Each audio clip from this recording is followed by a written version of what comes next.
네, 시청자 여러분 안녕하십니까? 정보통신정책연구원과 함께하는 원음방송 특집 통일대담 한반도 평화의 길을 묻다. 저는 진행을 맡은 사령과사회연구소의 박성태입니다. 얼마 전 이재명 대통령은 한 외신과 인터뷰에서 한국이 두 맷돌 사이에 끼어 있는 형국이다 이렇게 얘기했습니다. 두 맷돌은 미국과 중국이죠. 에이펙 기간 중에 열린 미중 정상회담에서 미국과 중국은 일단 숨고르기에 들어갔지만 언제든 대립은 다시 격화될 수가 있고 안보 측면에서는 늘 불안한 상황입니다. 특히 세계 유일의 분단 국가, 미중 갈등의 최전선에 있는 한반도, 대한민국으로서는 지금 그래서 평화 또 이 항구적인 평화를 약속할 수 있는 통일이 더 중요해지는 시기입니다. 오늘 두 번째 시간 여러분과 함께 평화와 통일의 길을 모색해보는 시간 같이 찾아보도록 하겠습니다.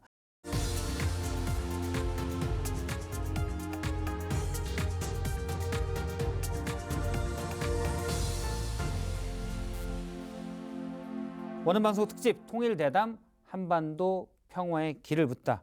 오늘도 통일연구원의 김태원 박사님과 함께하겠습니다. 안녕하십니까? 안녕하세요. 예, 박사님 오늘 준비한 북리뷰는 어떤 주제인가요? 뭐 아직 오래되지는 않았죠. 이 중국의 전승절 얘기를 그래도 또 우리가 해봐야 될 것 같아서 예. 그 전승절 계기 북중러 삼각연대 강화하는 그런 이슈 하나랑요. 또 한 가지는 살짝 소프트하게 북한의 관광산업 관련해서 이제 원산갈마 개장 이제 이런 얘기를 좀 같이 나눠보면 어떨까 해서 한번 준비해봤습니다. 둘 다 제가 궁금한 주제입니다. 네. 일단 북중러 삼각연대 네. 지난 9월이었죠. 네. 천안문 막루 위에 김정은, 시진핑, 푸틴 같이 이 세 나라가 엄청 공고해지는 거 아니야? 뭐 이런 생각들을 많이 하셨을 텐데 네. 박사님은 이거를 어떻게 보십니까? 삼각연대? 사실은 네, 뭐 거의 뭐 66년 만에 이렇게 북중러 이제 정상들이 한 자리에 예. 모인 게 또 워낙에 뭐 언론에서도 계속 우리가 라이브로 이제 봤지만 계단 하나하나 오르는 것부터 그 장면을 아마 많은 분들이 이제 시청을 하셨을 텐데 뭐 그 안에서도 근데 저는 아무래도 좀 직업적인 예. 관점에서 보다 보니까 이 북중러의 삼각연대라는 게 우리가 생각하는 그냥 한미일 협력 이런 거랑은 또 조금 결이 다를 수도 있다라고 본 게 북중 관계가 다르고 북러 예. 관계가 다르고 또 이제 아. 중러 관계가 다를 수밖에 없잖아요. 그래서 우리가 물론 큰 구도에서 봤을 때는 그렇게 나눌 수도 있겠지만 요 북중러가 사실은 삼국 정상이 뭔가 정상회담을 하느냐 안 하느냐가 이제 좀 포인트였던 것 같은데 그런 것까지 있지 않은 상태에서 각자의 전략적인 그 이해관계 안에서 교묘하게 그 좀 줄타기를 한 게 아닌가라고 저는 좀 보게 됐습니다. 동원결이라고 보기까지는 애매하고 그러기에는 그쵸. 그냥 예. 때가 맞아서 같이 올랐다. 그냥 굳이 표현을 하자면 약간 연대와 결속을 이제 좀 한다 정도지 이거를 정말 북중러가 이번 계기를 통해서 뭔가 다 한마음 한뜻으로라고 하기에는 각자의 입장이 다 너무 이제 온도차가 있어서 쉽지 않은 그런 것 같습니다. 어차피 이제 트럼프가 워낙 네, 각국과 그렇죠. 사실은 대립 네, 세계 초강대국으로서 미국 뭐 사실은 동맹국 중에서도 우리도 마찬가지지만 관세 문제 때문에 네. 힘들었잖아요. 네, 네. 근데 그런 식으로 나오다 보니까 일단 북한, 중국, 러시아가 우리끼리는 그래도 친하게 지내자. 요 정도 수준이라는 말씀이시네요. 그렇죠. 왜냐하면은 그 상징적인 걸로 그냥 보여주는 그 제스처만으로도 사실 의미가 있을 수 있기 때문에 특히나 뭐 트럼프 행정부 같은 경우는 또 약간 양자 관계를 좀 선호하는 그런 회담 스킬이잖아요. 그래서 그런 걸 봤을 때 그냥 북중러가 그냥 한 자리에서 사진이 찍힌 그거의 그 의미로 우선은 보는 게 봐야겠다. 너무 확대 해석을 하는 거는 좀 더 위험하지 그렇네요. 않을까라는 북한 생각이 드네요. 입장에서는 중국과도 좀 밀접하게 그렇죠. 손을 잡아야 되는데 네. 또 알려지기로는 북미 수교도 원하고 맞습니다. 있고 중국과 네. 미국은 또 네. 싸우면서도 서로 인정하는 네. 또 약간 이런 형국. 네. 사실 국제 정치는 좀 복잡한 것 같아요. 네, 알면 알수록 또 제가 접하면 접할수록 정말 어려운 문제다 싶네요. 두 번째 앞서 말씀하신 게 네. 북한의 관광 산업. 저는 사실 이번에 트럼프와 김정은의 정상회담이 이루어지면 원산 갈마지구에서 이루어지지 않을까 이렇게 봤었거든요. 네, 네. 거기 리조트도 있고 그렇죠. 러시아 특파원들이 맞아요. 간 영상도 네. 제가 봤습니다. 실제 관광객은 어떻습니까?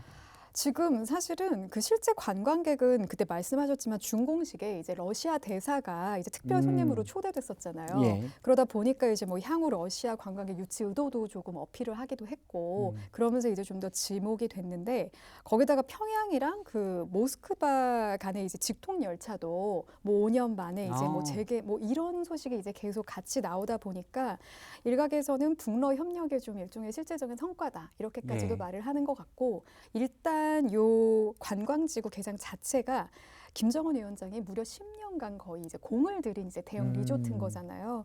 그래서 저는 그리고 아무래도 이제 우리는 또 남북 관계를 늘 또 같이 염두에 둬야 되기 때문에 이 원산 갈마를 주목하는 이유가 결국 이재명 정부가 그런 남북 교류 협력 확대를 이제 좀 추진해 나가려는 그런 방향성 하에서는 요 원산 갈마 관광 지구가 향후 그런 남북 관광 협력 약간 예. 이런 이슈랑도 좀 잠재적인 접점이 좀 됐으면 좋겠는 그런 마음도 있고 그래서 좀 같이 보고 있습니다. 근데 또 보도를 보면 네. 원산 공항의 활주로도 되게 길게 네, 관광에 네. 맞을 준비가 돼 있다.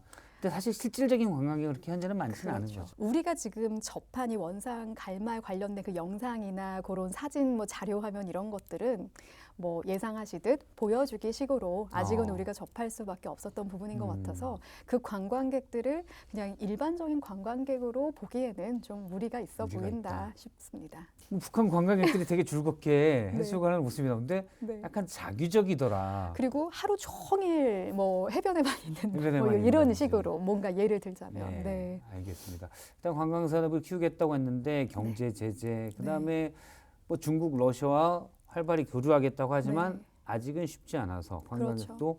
네. 많이 없는. 네. 북한으로서는 사실 외화를 획득하는 힘들기 때문에 관광 산업에 더 그렇죠. 됐었고요. 네. 근데 만약에 되면 이번에 김정은이 신경 쓰고 있는 갈마지구, 원산이 네. 그런 대상이 될 수 있다. 그럼 우리나라 관광객들이 원산을 갈 수 있다. 이런 말씀이신 건가요? 네, 물론 그 중간의 과정과 우리가 이제 해결해야 되는 난제들은 당연히 뭐 여러 가지가 많지만 우리는 어떻게 보면 지금은 사전 대비할 수 있는 것들을 봐야 된다라는 점에서 또 특히나 남북 협력을 얘기할 때는 어찌됐건 북한이 지금 내세우고 싶어하는 그 부분에서 우리가 접점을 찾아가야 되는 거잖아요. 그래서 그런 측면에서는 이런 관광 협력도 우리가 좀 대비를 미리 해놔야 되는 그런 분야가 아닐까라는 생각이 듭니다. 북한이 역점을 두는 관광 산업, 그 원산 갈마지구에 대한 얘기 또 얼마나 북한이 신경 쓰는지 거기에 대해서도 들어봤습니다.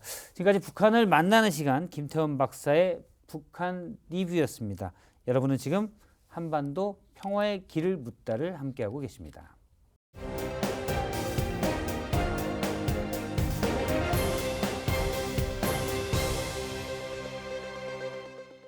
네, 통일대담 한반도의 길을 묻다 오늘 두 번째 시간입니다.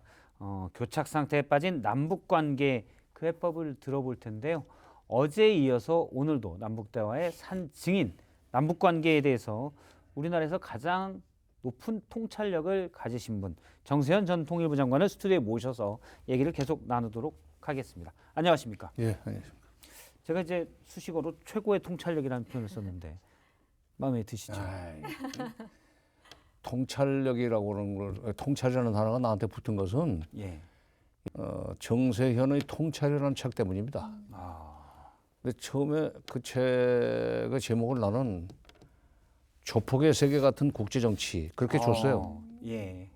대학에 들어가서 외교학과에서 국제 정치학을 공부하다 보니까 똑같아요. 강국들이 약소국을 다루는 게 딱 그거야. 바로 떠오르죠. 전쟁에서 지면은 딱 항복하고 그리고 시키는 대로 하고.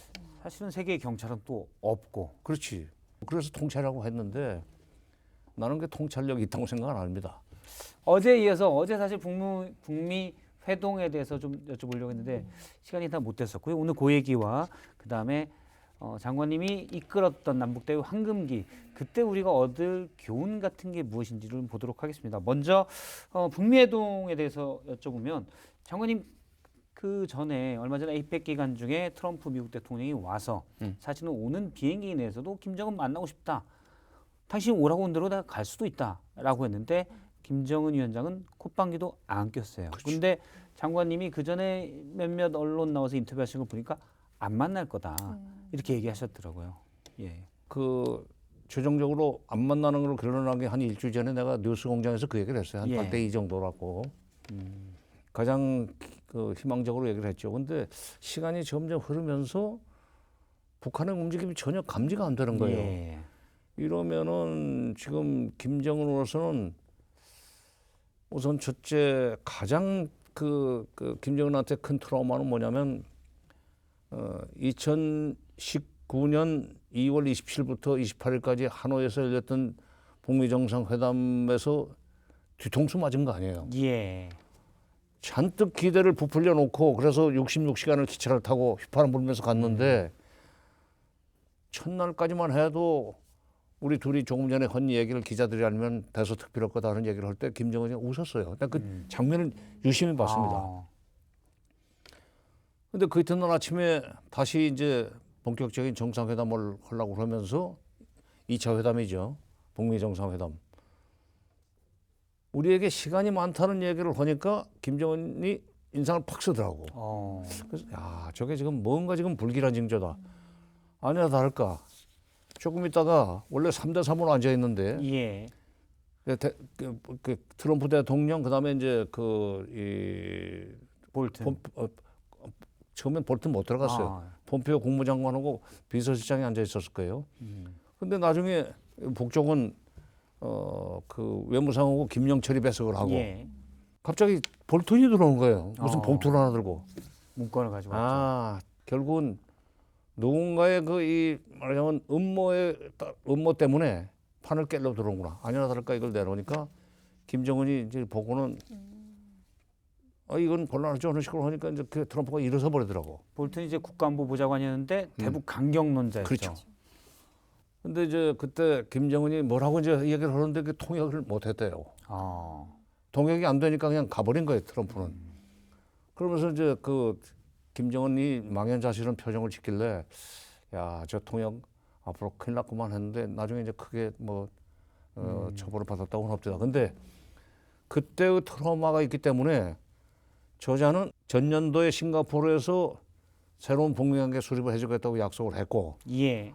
한반도 정전협정을 평화협정을 바꿔주겠다고 약속을 했고 만에 북한의 비핵화를 포함해서 한반도 비핵화를 해주겠다고 약속을 했는데 그런데 하나도 안 지켰다.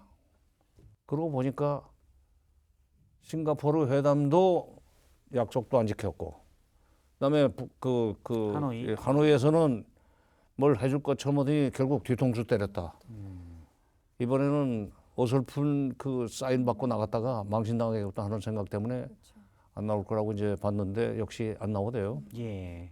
김정은 위원장에서는 이 위원장 입장에서는 그러니까 이미 뭐 싱가포르, 베트남 두 번이나 만나는데 이른바 베트남 룩인 이후에 약속하지 않으면 만나지 않겠다. 이런 그렇죠. 입장이라는 건가요? 약속을 해도 지키지 않았던 선례가 있기 때문에 예. 그러니까 싱가포르 회담 너무 얘기가 길어지는데 이거 좀 그러나 이게 중요하니까 2018년 6월 12일 날 트럼프 대통령과 김정은 위원장이 만났을 때 싱가포르에서 만났을 때 트럼프가 거창한 약속을 해줬습니다. 새로운 북미 관계 수립해주겠다. 이건 수교해주겠다는 얘기입니다. 그다음에 정전협정을 평화협정으로 바꿔주겠다. 그 얘기는 이제 그 한반도 전쟁을 끝장을 낸다는 뜻인데, 그다음에 북한의 비핵화를 포함해서 한반도 비핵화를 내가 약속하겠다. 한반도 비핵화는 무슨 뜻이냐면 북한이 비핵화를 하면은 미국이 가지고 있는 핵자산을 가지고 북한을 위협하지 않겠다는 뜻입니다. 한반도 주변에서 미국이 북한을 상대로 해서 핵무기를 안 쓰겠다는 게 한반도 비핵화라는 개념이에요. 그 약속을 받고는 그야말로 김정은은 기고만장했지. 예. 수교해준다. 그다음에 평화협정을 정전협정으로 바꿔준다. 그다음에 비핵화만 하면은 미국이 앞으로 핵을 가지고 북한을 위협하지 않겠다. 근데 그 회담이 끝나고 나서 트럼프가 예정에 없던 기자회견을 자청하면서 이 세 가지를 이행하려면 종전선언으로부터 시작해야 된다는 이야기를 트럼프가 먼저 했습니다. 그때 아마 김정은은 속으로 드디어 됐다. 근데 그 뒤에 트럼프 밑에 막녀인 폼페이오 장관이 7, 8월에 세 번 평양에 들어갔어요. 예.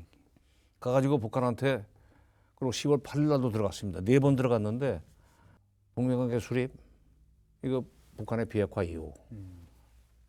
정전협정의 평화협정으로의 전환, 이것도 북한의 비핵화 이후. 한반도 비핵화, 북한의 비핵화를 먼저 하면은 한반도 비핵화 해줄 수 있어. 모든 것을 만약 트럼프는 종전선언으로 시작해서 세 가지를 같이 이렇게 가자고 얘기를 했는데 장관이 나서 가지고 그것을 비핵화 이후에 그 시작할 수 있다는 식으로 모든 것을 아마 북한의 비핵화를 입구로 삼아버린 거예요. 그러면서 그때 뒤통수 맞은 겁니다.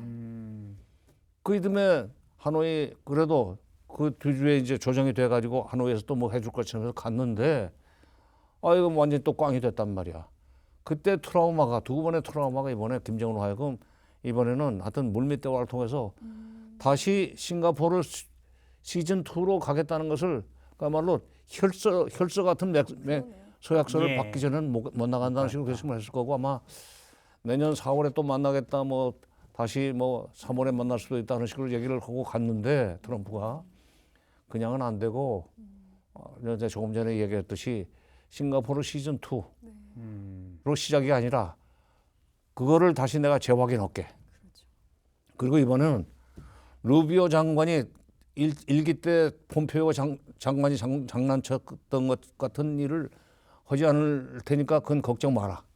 루비오가 또 폼페이오 같이 말하자면 예. 정상급의 합의를 뭉개는 짓은 않을 것이라는 식의 보장이 있지 않으면은 그 트럼프가 무슨 뭐 암동강변에 서가지고 빨리 나오라고 해도 안 나올 겁니다. 몇 번을 확인하는 거겠네요. 예. 진짜로. 이미 그 당시에도 뭐 저도 기억이 나. 이른바 CBID 폼페이오가 얘기했던 게 이제 확고한 대신 이제 처음에 얘기했던 동시적인 단계적인 같이 내줄 수 있는 거 내주자 했는데 폼페이오 장관이 나중에 가서는 너희 먼저 해라 비핵화. 그렇지. 그 다음에 우리가 내주겠다고 그렇지. 하니까 협상이 깨졌다는 말씀이시군요. 글쎄 그러니까 김정은 그 북한 입장에서는 미국이 약속한 북미관계 수립과 새로운 북미관계 수립, 북미 수교 그다음에 평화체제 구축, 한반도 비핵화 이 세 가지를 동시에 나란히 서로 연계해가면서 예. 단계별로 음. 서로 체크해가면서 그 다음 단계는 뭐 이렇게 하자는 건데 폼페이오가 그 순서를 바꿔가지고 선 비핵화 후 북미 수교 협상 개시 무슨 종전 협상 예. 개시 이런 식으로 만들어 버리니까 이렇게 된 거죠. 아무튼 당시 북한의 판단은 그랬다는 말씀이시고, 근데 얼마 전에 국정원이 이제 국감에 나와서 했던 얘기입니다. 이제 보고했던 내용인데 내년 4월 이전에 뭐 중국이든 그런 곳에서 북미 대화가 이루어질 가능성도 있다. 뭐 이런 얘기를 했는데 장관님은 어떻게 보십니까? 그러니까 보통 지금 지난 10월 4일 날 한국 그 한미 국방장관 회담이 열렸어요. 그게 한마다 그 시기에 국방장관 회담이 서울과 워싱턴에서 교대로 열려가지고 그 이듬해 한미연합훈련을 어떻게 할 것인가 하는 그 예. 날짜와 기간 그 규모를 정했는데 아직 발표가 없네요.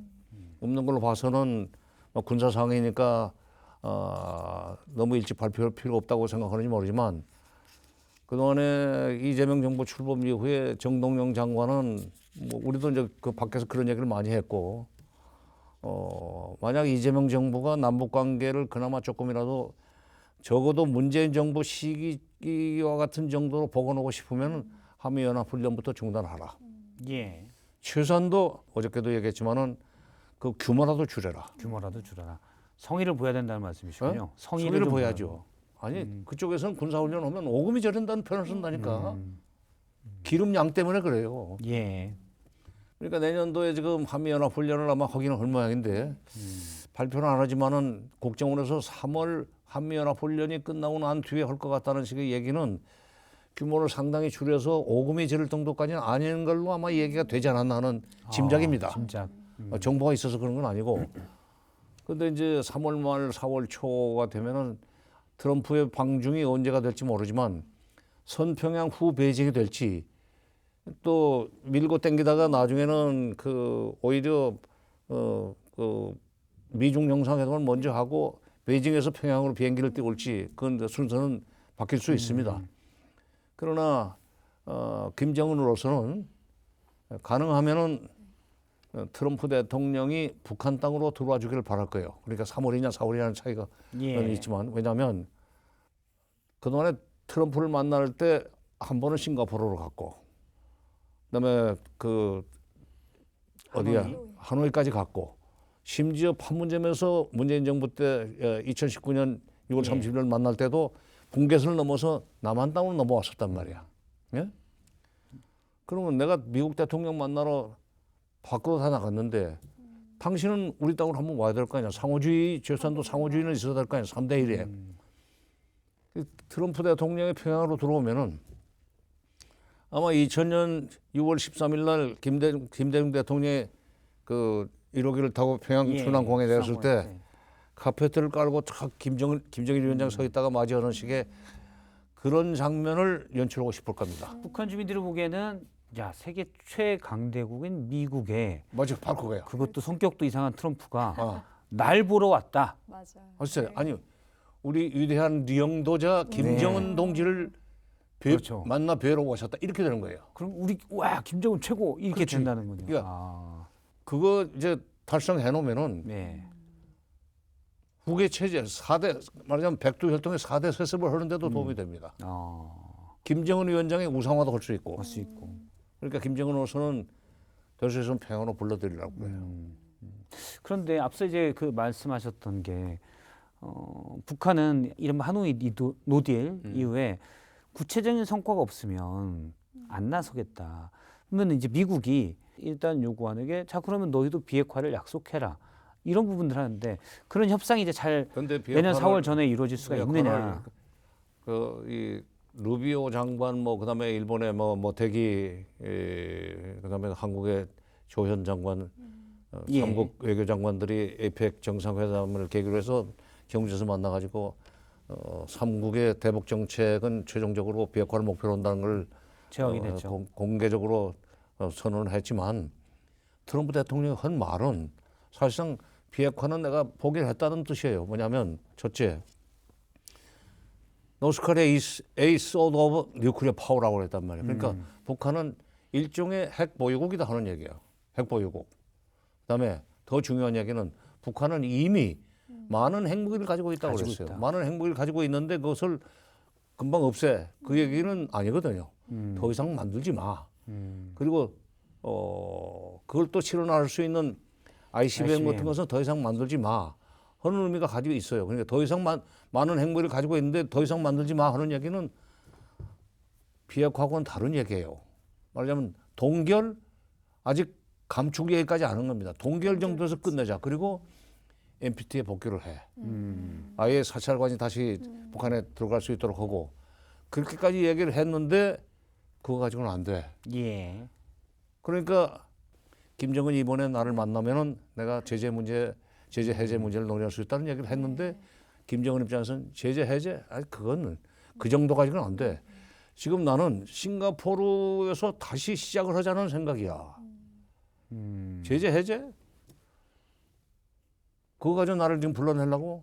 나는 이미 당신이 그때 싱가포르에서 나를 하노이에서 나를 뒤통수 때린 이후에도 핵무기를 계속 만들어 가지고 국제적으로도 이미 우리가 50개를 가지고 있느니 100개를 가지고 있느니 하는 정도로 핵 보유국이 됐는데 왜 제재 해제 그 정도 가지고 만나겠어? 응? 그때 내가 아니다. 그렇지. 네. 더 큰 거 내놔. 그리고 말로 하지 말고 이제 뭔가 확실한 말하자면 보장책을 첨부해 가지고 메시지를 보내라.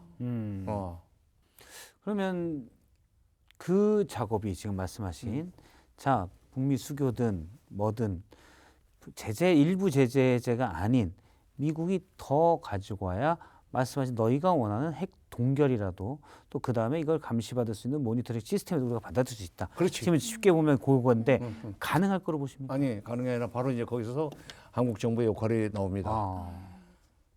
8월 25일 날 저는 8월 25일 날 정상회담 할 때 이재명 대통령이 트럼프 대통령을 보고 갑자기 피스메이커가 되라고 하지 않았어요? 예. 그리고 나는 페이스메이커가 되겠다고 하겠다. 그러니까 피스메이커가 되라는 얘기는 당신 노벨 평화상 받으라는 얘기거든. 페이스메이커가 되겠다고 그러니까 그냥 그야말로 그 트럼프 특유의 그 입이 쫙 찢어지더구만. 흡족해 있죠. 거기서 보고는 내가 야 이재명이라는 사람이 대단한 협상가로구나 예. 그런 생각을 했는데 바로 그 페이스메이커가 되기 위해서는 김정은을 상대하려면 이런 정도의 반대급부를 각오해야 된다는 얘기를 한국이 해야 됩니다. 근데 나는 그동안에 남북 관계 관련해서 이제 미국 그 뭐 이른바 전문가들이라는 사람들 내지는 국무성 사람들하고도 뭐 얘기를 좀 해봤지만은 북한에 대해서 쥐뿔도 몰라요. 말하자면 내가 심지어 한번 이런 얘기를 한 적이 있어요. 도대체 당신네 국무부 근무했으니까 얘기인데 북한 팀에 말하자 그 한국과 북한 팀에 중에 노동신문을 그대로 읽는 사람이 있냐고 했더니 그 정도는 없다 이거야. 그럼 내가 노동신문을 원문으로 읽는 사람이 없는 데서 나오는 대북 정책이라는 게 도대체 말이 되냐.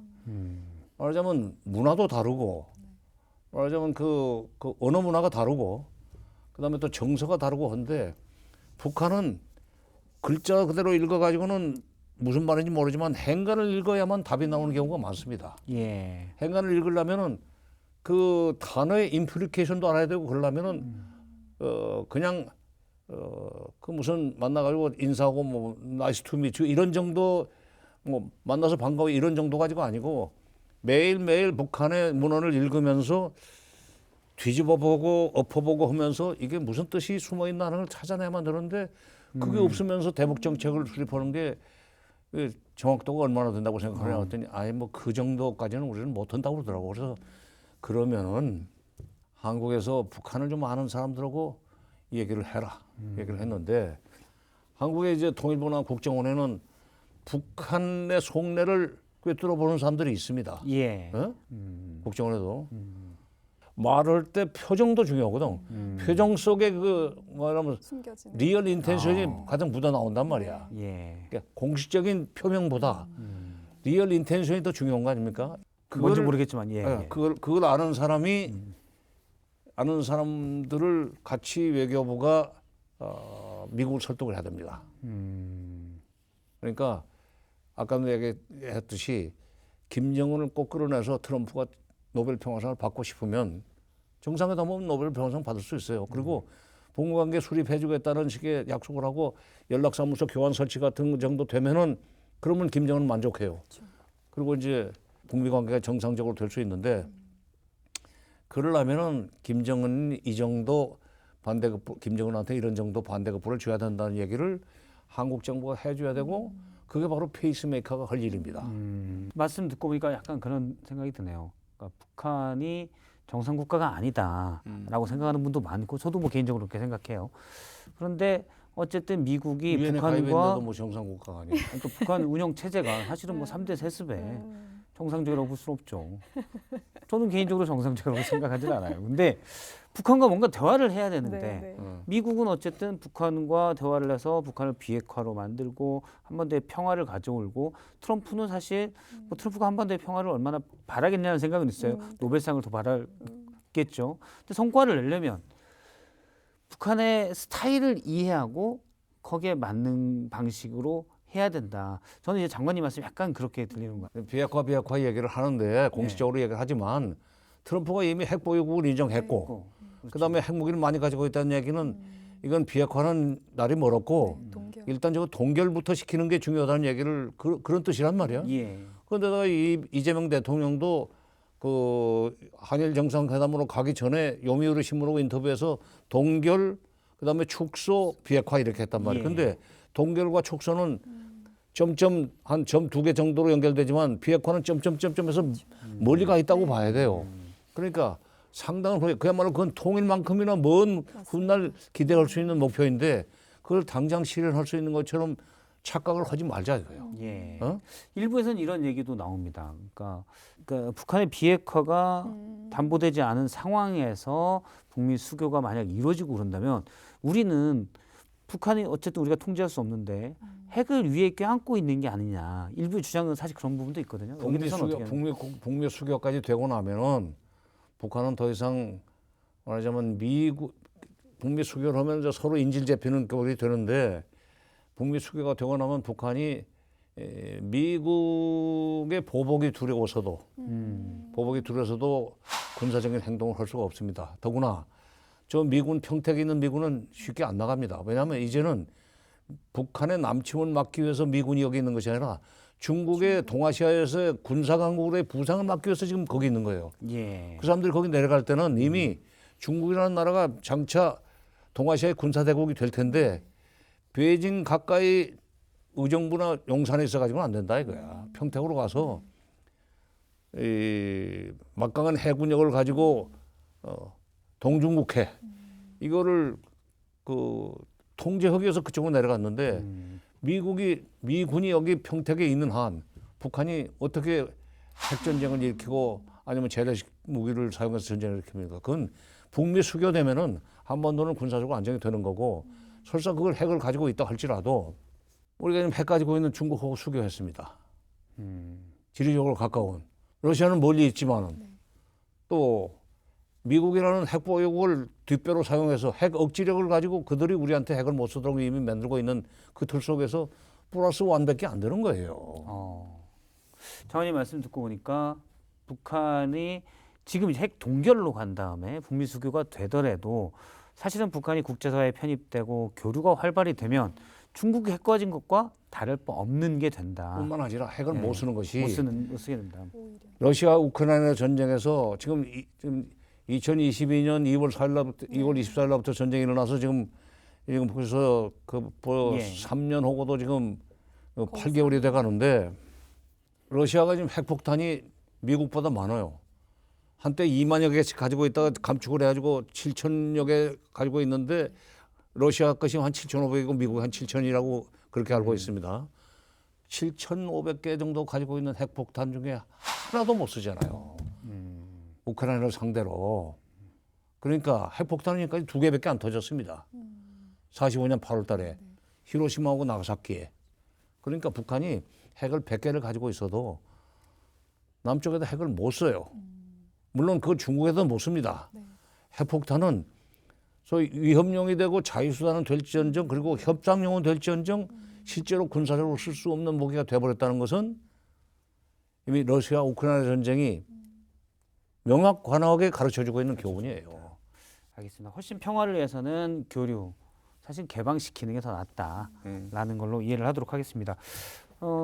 장관님께서 이제 앞서 우리가 어제 얘기했듯이 남북대화 황금기를 이끈 당시 통일부 장관으로서 그때 남북대화를 오래 하면서 많이 수많은 또 합의서도 그때 75번을 만드셨다고 그랬는데 남북대화를 할 때 이런 점을 제일 우리가 이제 언제 북한이 우리 측의 요구에 나와서 남북대화가 이루어질지는 모르겠는데 이런 점을 주의해라는 게 뭐가 있을까요? 그 회담을 하면서 그때 그야말로 절감을 한 게 경제적 지원만큼 북한을 부드럽게 만드는 건 없다. 근데 이제 그러기 전에 94년에 7월 25일부터 27일까지 김영삼 대통령과 김일성 주석이 평양에서 남북 정상회담을 했다가 7월 8일 날 새벽에 갑자기 김일성 주석이 세상을 뜸으로 해서 남북 정상회담이 불발되고 말지 않았어요. 그때 정상회담을 준비할 때 우리가 이제 그 김영삼 대통령한테 이렇게 보고를 드렸어요. 김영삼 대통령과 김대중 대통령 통일 문제에 대한 그 지식이 하늘과 땅 차이입니다. 나중에 김대중 대통령 앞에서는 함부로 말했다가는 반문 나오면은 감당 못해요. 근데 김영삼 대통령은 그걸 잘 모르시니까 쉽게 설명해야 돼요. 이렇게 얘기했어요. 카카. 북한 경제는 지금 80년대 제로 성장을 하다 90년대 지금 마이너스 성장이 시작됐습니다. 우리는 지금 70년대 중반 북한을 따라잡은 뒤에 이제 우길승천하는 경제입니다. 바로 경제력 격차가 지금 굉장히 큽니다. 이미 그때도 94년에도 바로 이것을 우리가 이용해야 됩니다. 넉넉한 경제력을 가지고 북한의 절실한 필요를 우리가 충족시켜주면은 그러면서 군사적으로 긴장을 조성하거나 군사적 도발을 못하게 만드는 그것이 지금 이번 정상회담의 컨셉이 돼야 됩니다. 그러니까 북한 경제가 어려우니까 우리가 도와줄 용의가 있다. 그 대신 북한은 군사적으로 긴장을 조성하지 않겠다는 약속을 먼저 하자. 그렇게 틀을 짜시고 남북 장관급 회담만 합의를 해주시면 우리가 가지고 있는 여유를 가지고 북한을 잘 관리를 해서 단련해서 북한이 군사적으로 사고를 치지 않도록 하겠습니다. 아니 입에다 먹을 걸 넣어주는 사람한테 어떻게 주먹질을 합니까? 그 얘기를 딱 하니까 김영삼 대통령이 이해가 빨라요. 그래 돈 주면 안 되겠나? 그렇게 했는데 그게 이제 불발됐어요. 나중에 죽은 뒤에 김일성 죽은 뒤에 나온 김일성 선집 보니까 이 김태원 박사님은 통일연구원에 김일성 전집이 있을 겁니다. 47권이에요. 꼭 찾아보겠습니다. 가서 찾아보세요. 6월 30일 날 네. 벨지크 노동당 대표단과의 하신 담화. 벨지크라는 게 벨기에입니다. 남쪽이 소련, 중국과 수교를 하더니 러시아와 중국과 수교를 하더니 자꾸 남북 철도를 연결하자고 그런다. 근데 내가 한번 실무자한테 그 연결해 주면은 무슨 이득이 우리에게 돌아오고 있는가 연구를 시켜봤더니 통관료만 받아도 두 군데서 1년에 15억 달러씩 미국 돈 미화 15억 달러씩 들어온다고 한다. 내가 그걸 안 하겠는가 하는 대목이 있어요. 김영삼 대통령과 그 김일성 주석의 정상회담이 성사됐더라면 그쪽에서 먼저 그 얘기를 꺼낼 뻔했다. 우리 쪽에서는 경제 지원을 해주는 대신 북한이 우리한테 폐악질을 못하도록 만드는 식으로 접근해야 됩니다 할 때 김영삼 대통령이 맞다. 돈 주면 안 되겠나 하는 그거 했었는데 아깝네요. 그걸 보고 그러니까 김일성 그 전집 그 47권에 나온 그걸 보고는 남북 장관급 회담이나 뭐 비료 회담에서 비료 줄 테니까 이산가족 상봉 사업하자. 그다음에 쌀 주고 비료 줄 테니까 말하자면 금강산 관광을 활성화시키자. 그다음에 또 뭐 이산가족 상봉 사업도 열심히 하자. 바로 그거예요. 그러니까 북한이 필요한 거. 글쎄 그러니까 퍼주기라고 욕을 하는데 이렇게 붙어 있는 그 국경을 맞대고 뭐 경계선을 맞대고 있는 남북한이 그리고 서로가 서로를 지금 그 두려워한다고 그럴까 겁을 내고 있는 그런 상황에서 우리는 6.25 때 당했기 때문에 겁을 내지만 북한은 남한의 군사력, 경제력이 커지면서 오히려 그쪽에서 겁을 내고 있는 상황에서 전쟁이 일어나지 않고 여기서 평화가 계속될 수 있도록 하려면은 말하자면 피스 메이킹을 위해서는 돈을 써야 돼요. 그러니까 어디에 우리가 좀 그렇죠. 많이 나가잖아요. 국제개방, 공적 원조. 그렇지. 공적 오피셜 디벨롭먼트 뭐 에이든가 어시스탄스인가 외교부에서 돈 많이 쓰죠. 캄보디아에 주려고 했던 돈 정도만 되면은 김건희 때 북한은 완전히 우리 품 안으로 들어옵니다. 왜냐하면 쌀과 비료를 많이 주던 시절 제일 많이 준 사람이에요 내가. 통일부장관 할 때 뭐 철도도로 연결도 하고 그때 남북협력기금이 5천억 원밖에 없었습니다. 5천억 원 중에 뭐 쌀과 비료 사고 방아 찍고 그다음에 무슨 뭐 수송료 뭐 부담하고 물건만 가지만 북한에는 4천억 원밖에 못 써요. 쌀 40만 톤과 비료 30만 톤 줘봐야 그것이 한 2, 3년, 3, 4년 지속되는 동안에 북한 사람들이 남한을 바라보는 눈초리가 그윽해지기 시작하는 거예요. 그러니까 앞으로 이재명 정부도 남북 관계를 다시 복원하면 그러니까 먼저 그 트럼프를 피스메이커 만들고 페이스메이커로서 만들어 가지고 북미 정상회담을 한 뒤에 거기에 아스팔트가 깔리면 그 길로 이제 남북 관계 개선이라고는 말하자면 이 버스를 몰고 가야 되는데 그때 경제 지원을 수단으로 삼아야 됩니다. 예. 물론 일각에서는 뭐 퍼주기 논란이 있다 그런 부분도 있었지만 장관님 말씀은 사실은 때 되면 떡볶이 사주는 가까운 형한테 굳이 왜 화를 내겠냐? 그럼 평화를 위한 비용이다라는 그럼 거 이해를 하겠습니다. 아니 어디에보다 훨씬 적은 돈 든다니까. 예. 박상일쭉 장관님 말씀 들으셨는데 혹시 뭐 소감이나 어떻습니까? 저도 사실은 평상시에 그냥 이렇게 뭐 연구기관이나 아니면 언론이나 이런 데서 접했던 거랑은 또 조금은 다르게 북한의 입장에서 한번 이렇게 이런 지난 과거의 중요한 포인트들을 생각해 볼 수 있는 좀 계기가 됐던 것 같아서 좀 더 시야를 더 넓게 이렇게 좀 봐서 정말 이렇게 좀 복합적으로 어떠한 이슈에서도 우리 한국이 패싱당하지 않기 위해서 정말 이 전략을 잘 강구해 나가야 되겠다라는 그런 좀 느낌이 좀 깊이 와닿았습니다. 네. 알겠습니다.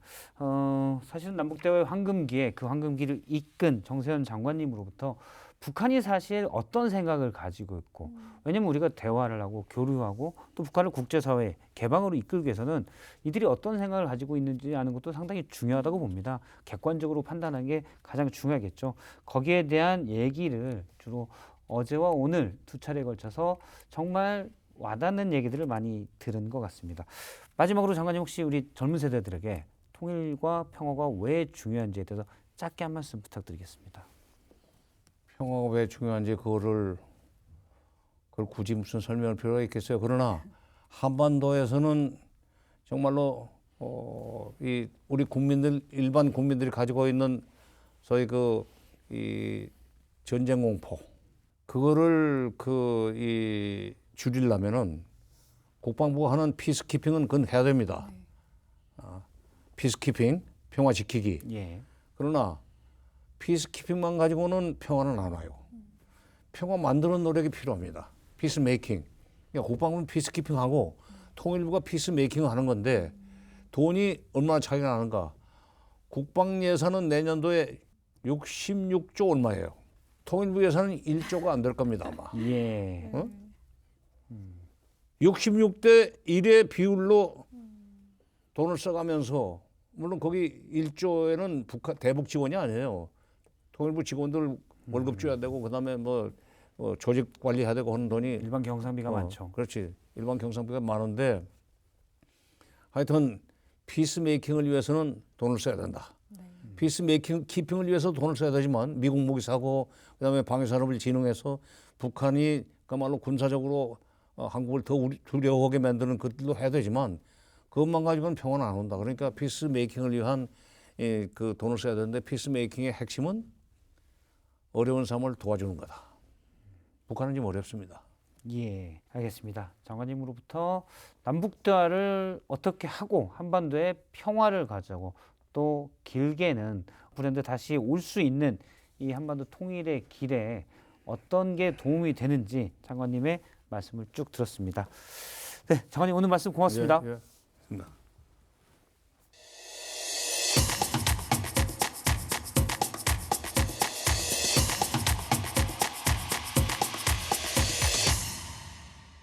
북한에 대해서 제대로 아는 시간입니다. 탈북민 웹툰 작가 전종님과 함께하는 북한 이슈 시간입니다. 안녕하십니까? 네, 안녕하세요. 어제 이어 오늘도 네. 즐겁고 유익한 시간 부탁드리겠습니다. 요즘 혹시 쓰시는 웹툰은 어떤 내용인가? 어떤 내용인지? 요즘은 네, 그 남북하나 재단의 월간 하나 웹툰을 한 2년 좀 넘게 하고 있어서 꾸준히 올리고 있고요. 또 제 저의 탈북 이야기를 다룬 개인전도 계속해서 만들고 있습니다. 네. 아니, 제가 봤는데 그림체가 너무 좋더라고요. 네, 남편이 그림을 잘 그려서 아, 그림은 남편이. 네. 네. 그렇습니다. 알겠습니다. 우리가 잘 몰랐던 북한에 대해서 웹툰 작가 전중님과 함께 알아보는데요. 북한에 전기 검열이 있다고 들었습니다. 들어보셨어요? 전기 검열? 아니요. 이거 얘기하면서 처음 들어봤어요. 전기 검열이 뭐예요? 전기 검열은 그러니까 전기를 많이 쓰는 전기 도둑을 잡는 일인데 이 전기 검열만을 하기보다는 숙박 검열을 제일 많이 합니다. 그래서 그 등록된 인원 외에 다른 인원이 그 집에 와서 자는지 안 자는지를 보는 건데요. 네, 그래서 숙박 검열을 하면서 이제 두루두루 같이 하는 거죠. 그래서 주류 검열도 하고 집에서 술을 만드는지 안 만드는지도 보고 전기를 더 많이 쓰는지 안 쓰는지를 보게 되고요. 전기 검열의 주요 대상은 그러니까 필수 뭐 전등 외에 뭐 용량이 큰 변압기, 그러니까 도란스를 쓴다거나 뭐 전기 건노를 쓴다거나 하면은 다 이제 잡혀가는 겁니다. 그래서 이 전기 검열만 또 특별히 하는 시기는 또 따로 있는데 주로 봄철에 농번기 때 시골에서 농장에서 전기를 써야 되잖아요. 그래서 그때는 민간에서는 낮에 전등도 못 켜게 하고 뭐 전기 보내주지도 않으면서 네. 그래서 그 말의 핵심인 것 같아요. 전기는 별로 안 주면서 전기 검열을 한다는 맞아요. 게. 네. 그래서 그때는 막 TV도 못 보게 하고 뭐 그런 게 있습니다. 그리고 가을철에 탈곡을 해야 되니까 네, 그때도 또 못하게 해서 저도 한번 기억나는데 집에 아침에 나갈 때 전기가 켜져 있는지 안 켜진지 모르잖아요. 항상 안 들어오니까. 근데 그날 낮에 전기가 들어온 거예요. 전기 들어온 이유는 전기 검열을 하려고. 전기가 들어와야 전기 검열을 하지 않습니까? 근데 우리 집에서 문을 다 닫고 이제 일하러 간 거예요. 갔다 와 보니까 저희가 이미 단속 대상에 돼 있어서 저녁에 풀려 나가더라고요. 네, 이런 경우도 있었습니다. 아이고. 자, 오늘 준비한 북한 이슈 좀 더 자세히 들어보다 보도록 하겠습니다. 먼저 가지고 오신 거는 네, 남한 사람들이 잘 모르는 북한 청소년 문화 중에 하나인데요. 퀴즈 하나 또 내겠습니다.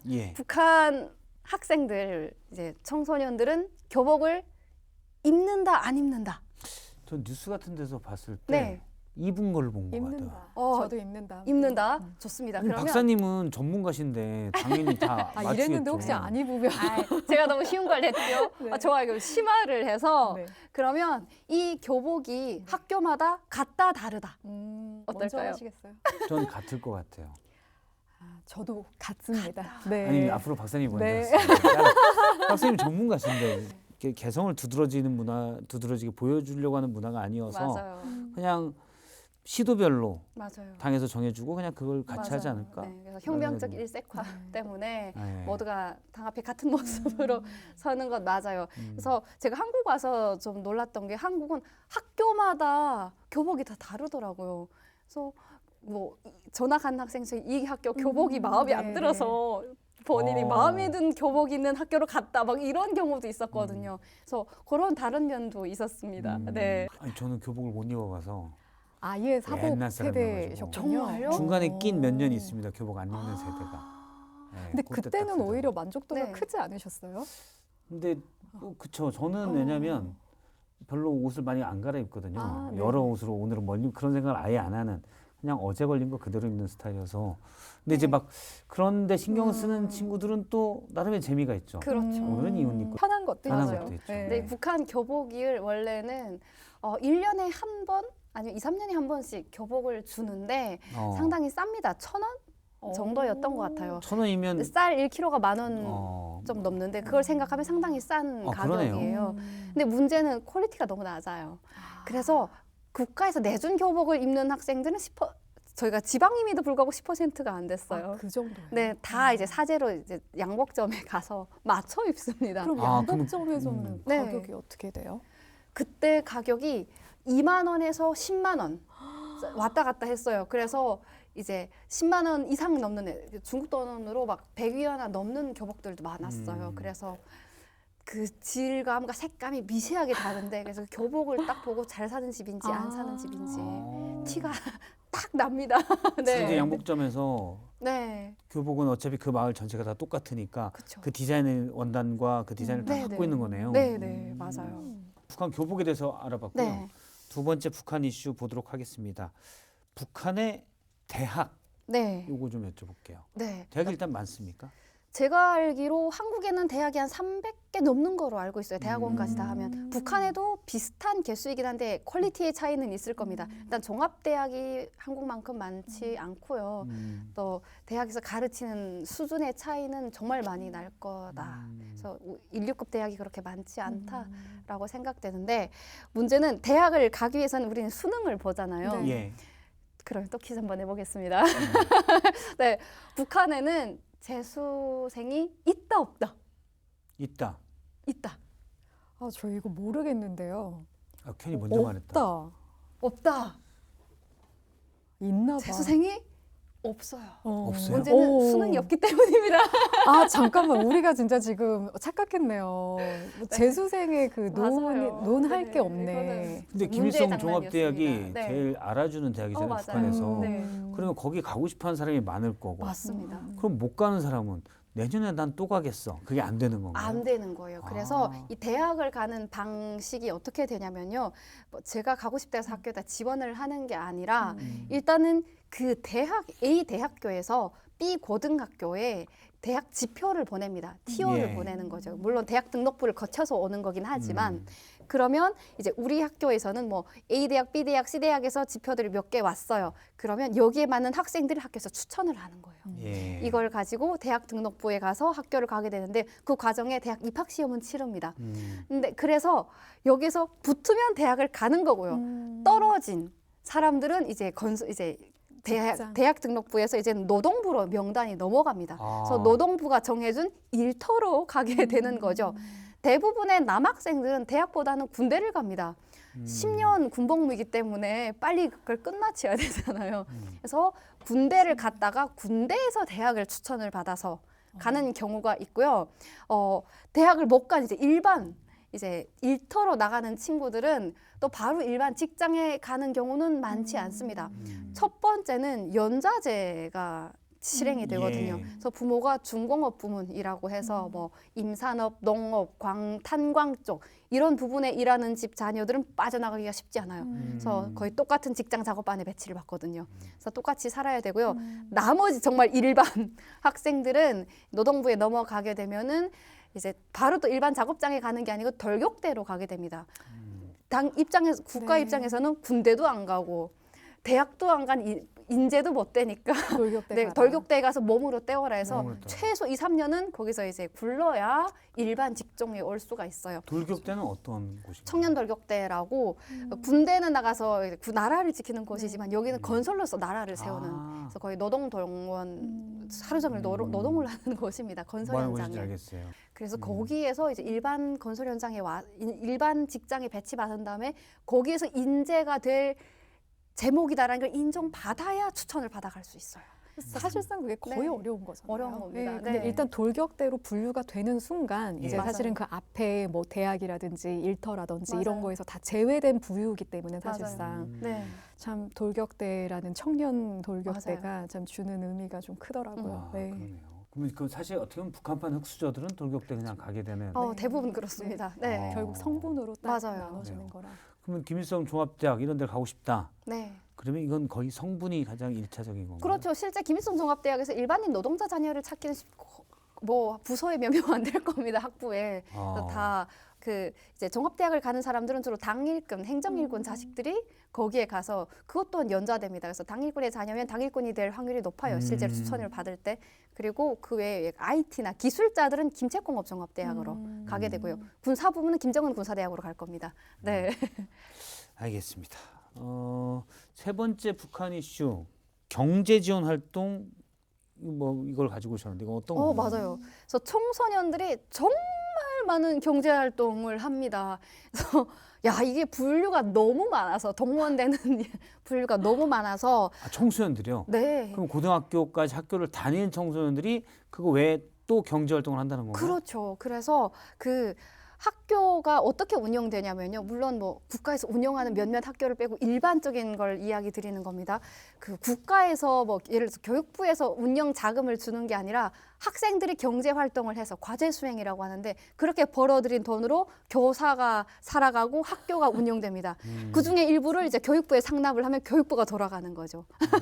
일반적인 청소년이면 우리가 생각할 때 그때는 그냥 교육, 그냥 맞아요. 공부만 열심히 해라. 딱 그 식인 예. 거잖아요. 근데 막상 북한에서는 그 청소년들한테 경제 지원 활동도 맞아요. 해야 되고 그들이 경제 지원 활동을 해야 선생님이 또 이제 살 수가 있고 맞아요. 이 그렇군요. 구조가 맞아요. 되네요. 물론 우리나라 청소년들도 알바를 하곤 네, 하지만 그쵸. 자발적인 것과 그렇죠. 또 이게 자발적으로 자기 당연하다라는 용돈 하려고 게 하는데 차이가 맞아요. 많이 나죠. 북한 청소년들은 경제 지원 활동을 통해서 학교와 선생님들을 먹여 살려야 먹여 되는 살려야 거예요. 되니까 그렇게 하는 건데 그 지방에 있는 학교들을 보니까 하루에 2시간을 보통 6교시인데 2교시까지만 하고 나머지는 작업을 하는 거예요. 그래서 예를 들어서 우리 학교가 이번에는 다 같이 어느 농장에 가서 하루 종일 김매기를 해주면 농장 지배인이 따로 학교에 얼마를 주는 식으로 네 그런 식으로 각종 뭐 꼬마 계획 명분화에 뭐 외화벌이 활동화에 선군 지원 활동 뭐 이런 각종 카테고리 안에서 하루 종일 사실상 노동을 하게 되는 거죠. 일하기 싫어서 학교 안 가는 학생들이 많습니다. 처음 들어봤습니다. 학생들이 네. 돈을 벌어서 학교를 먹여 살리고 네. 선생님 월급을 줘야 된다는 얘기네요. 자, 북한을 이해하는 데 도움이 되는 북한말 퀴즈. 오늘 준비한 북한말 퀴즈는 어떤 건가요? 북한에서는 그 휴식을 취하기 위해서 야외로 나가게 되는데 이 야외에 나갔다 오는 그 자체를 단어를 뭐라고 할까? 우리 뭐 캠핑 간다라고 하는데 소풍, 캠핑. 소풍 아닙니다. 네, 나들이 아닙니다. 나들이 아닙니다. 그 바깥놀이. 멀리에 간다. 옛날에는 원정. 맞아 원족. 원족. 맞습니다. 맞아. 네. 원족. 들어봤어. 원족. 맞아요. 원족, 네. 원족. 네, 그래서 원족 들어본 것 같아요. 원족 간다라고. 아, 네. 멀리 가는 발. 뜻은 잘 모르겠습니다. 원족이라고. 네. 네. 소풍은 원족이라고. 하죠. 소풍 간다면 원족 그러면 간다. 네. 중학생들이 이번 학기 원정은 어디로 갑니까? 뭐 이렇게 맞아요. 하는 그러면 어디 압록강변 어디 갑니다. 건가요? 그러게 되는 겁니다. 그렇구나. 네. 김밥은 싸갑니까? 김밥이 사실 김이 귀해서 예. 네. 김밥보다는 그냥 그 벤또라고 하는 도시락을 예. 네. 싸갔습니다. 사실 뵐 때마다 몰랐던 걸 알게 네. 되는 것 같아요. 네. 제대로 아는 한 점. 클로즈업 북한 탈북민 웹툰 작가 전중훈님과 함께했습니다. 말씀 고맙습니다. 네, 감사합니다. 네, 정보통신정책연구원과 함께하는 원음방송 특집 통일대담 한반도 평화의 길을 묻다. 오늘 순서는 여기까지입니다. 한반도의 지속가능한 평화를 위해 그 통일의 방법을 모색해보는 시간, 그 길은 무엇인지 찾아보는 시간이었습니다. 아직 와닿지 않는 말이지만 정말 중요한 평화와 통일, 여러분도 그 길을 같이 고민이 될 수 있는 시간이 되었다면 저희 제작진은 만족스럽겠습니다. 고맙습니다. 다음 시간에 뵙겠습니다.